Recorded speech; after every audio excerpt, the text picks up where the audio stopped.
Sarà il carovita che ha pesato sulle tasche dei turisti, o il meteo che ha condizionato gli arrivi e le prenotazioni last minute, o ancora e soprattutto, secondo diversi addetti ai lavori, la forte ripresa delle mete estere, che da un lato possono contare su prezzi più concorrenziali, dall'altro su quel ritorno di vacanze in destinazioni lontane che si era perso nel primo periodo post-Covid. Fatto sta che dopo un 2022 trionfale il comparto balneare veneziano ha segnato una flessione delle presenze.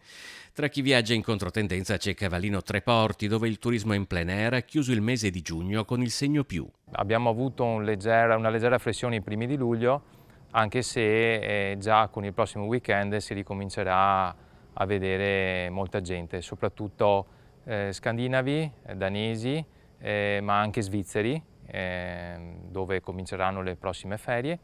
e quindi insomma le aspettative sono ottime. Le motivazioni di questo risultato possono essere diverse, da un aumento di attenzione per il turismo in plein air a quell'insieme di offerte complementari alla spiaggia che può offrire un territorio. Fatto sta che le prospettive per il resto dell'estate sono estremamente favorevoli. Luglio